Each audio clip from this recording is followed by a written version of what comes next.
একটা কথা মনে রাখবেন ভাই, আপনার একটি পরিবার আছে, আপনার ছেলে রয়েছে, আপনার মেয়ে রয়েছে, আপনার স্ত্রী রয়েছে, আপনার বাবা মা রয়েছে। সৃষ্টিকর্তা এই দায়িত্ব আপনাকে কিন্তু নিজে দিয়েছেন। আপনি একটা বার চোখ দুটা বন্ধ করে ভাবুন তো, এই পরিবারে যদি আপনি না থাকেন তাহলে আপনার এই পরিবারটার কি অবস্থা হবে। তো আমি আপনাদেরকে অনুরোধ করব, আসুন আজকে আমি আসছি আটোয়ারি মির্জাপুর যে পঞ্চগড় লাইনে। তো দেখেন এখানে যে মাইল ফলকটি রয়েছে, এই মাইল ফলকটি কিন্তু রাস্তার দুপাশে যে মাইল ফলকগুলো রয়েছে, এই দূর থেকে কিন্তু এই ঝাড়গুলোর জন্য কিন্তু দেখা যায় না। আর এই মাইল ফলকগুলো কিন্তু চালক ভাইদের অনেক উপকারে আসে, যে তাদের কিন্তু দিক নির্দেশনা দেয়, কত কিলোমিটার আরও বাকি আছে এগুলো কিন্তু দিক নির্দেশনা দেয়। আর আমি মনে করব যে চালক ভাইদের অনুরোধ করব, আপনারা এই কিলোমিটারগুলো ফলো করে এবং কি রাস্তার দু সাইডে যে সিগন্যাল বোর্ডগুলো আছে এগুলো ফলো করে একটি সময় নিয়ে সাবধানে যানবাহন চালাবেন। একটা কথা মনে রাখবেন ভাই, আপনার একটি পরিবার আছে, আর এই পরিবারে কিন্তু দায়িত্ব আপনার। সৃষ্টিকর্তা এই দায়িত্ব আপনাকে কিন্তু নিজে দিয়েছেন। আপনি একটা বার চোখ দুটা বন্ধ করে ভাবুন তো, এই পরিবারে যদি আপনি না থাকেন তাহলে আপনার এই পরিবারটার কি অবস্থা হবে। আপনার ছেলে রয়েছে, আপনার মেয়ে রয়েছে, আপনার স্ত্রী রয়েছে, আপনার বাবা মা রয়েছে। এই পরিবারে পরিচালনা করেন আপনি, এই পরিবারের যাবতীয় দায়িত্ব আপনার। এই পরিবারে যদি আপনি না থাকেন সেক্ষেত্রে আপনার এই পরিবারটা কি একটা অবস্থা হবে। একটা বার চোখ দুটা বন্ধ করে আপনি ভাবুন, আপনি যদি এই পরিবারে না থাকেন কি হবে এই পরিবারের সদস্যগুলোর।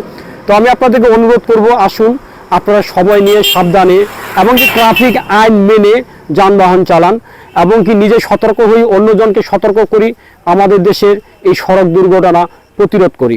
তো দেখুন এখানে এই ঝাড়ের জন্য কিন্তু এই যে বাংলাবান্ধা 74 কিলোমিটার দেখা যাচ্ছে না। তো আমি যেদিকে যাই সেদিকে আমি এই কাজগুলো আমি করি, কারণ এক সময় কিন্তু আমি নিজেই এই সড়ক দুর্ঘটনার ভক্ত হয়েছিলাম, যেটা 2016 সালে আমি এক মর্মান্তিক সড়ক দুর্ঘটনায় পড়েছিলাম। যে আমার কিন্তু এই হাতটা কিন্তু ভেঙে গেছে, এটা নিচে পড়ে গেছে। তো এমন যে ধরনের আমি হয়েছিল যে অবস্থা, তো কেউ মনে করেনি যে আমি বাঁচবো। যা হোক, সৃষ্টিকর্তা কৃপায় বেঁচে রেখেছেন, তখন থেকে আমি এই কাজগুলো করি। আর এই সড়কে যদি এই মাইল ফলক, এই সিগন্যাল বোর্ডগুলো যদি দূর থেকে যদি ক্লিয়ারভাবে দেখা যায়, সেক্ষেত্রে কিন্তু অনেক চালক ভাইয়ের কিন্তু উপকার হয়। তারা কিন্তু দূর থেকে বুঝতে পারে যে আরও বাংলাবান্ধা 74 কিলোমিটার বাকি রয়েছে। সেক্ষেত্রে কিন্তু সে ওই অনুযায়ী কিন্তু সময় নিয়ে কিন্তু তিনি যানবাহন চালাবেন।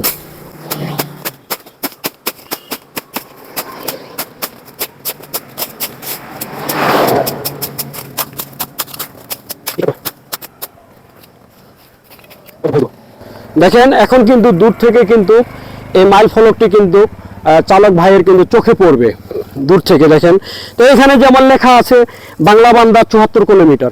এখন বাংলাবান্ধা 74 কিলোমিটার যদি যেতে আপনি সাপোজ সময় লাগে 40 মিনিট, এখানে যদি আপনি আরও 10 মিনিট বাড়ায় নেন, আপনার গতিবেগ যদি থাকে 50, সেখানে যদি আপনি আপনার গতিবেগ কমায় নিয়ে যদি 40 করেন, সেক্ষেত্রে হয়তো আপনি 10 মিনিট পরে যা পৌঁছাইলেন, কিন্তু আপনার একটা নিরাপত্তা থাকলো, আপনি সুস্থ স্বাভাবিকভাবে আপনি বাংলাবান্ধা যা পৌঁছালেন। কিন্তু সেটা না করে আমরা করি কি, বাংলাবান্ধা যেতে যদি সময় লাগে 40 মিনিট, সেখানে আমরা 20-25 মিনিটে যাওয়ার চেষ্টা করি, মানে খুব দ্রুত গতিবেগ থাকে আমাদের। এইভাবে কিন্তু আমরা সড়ক দুর্ঘটনা কিন্তু ভুক্তভোগী হয়ে যায়। তো আসুন আমরা সকলেই সাবধানে সময় নিয়ে যানবাহন চালাই, নিজে সতর্ক হই, অন্যজনকে সতর্ক করি, আমাদের দেশে এই সড়ক দুর্ঘটনা প্রতিরোধ করি।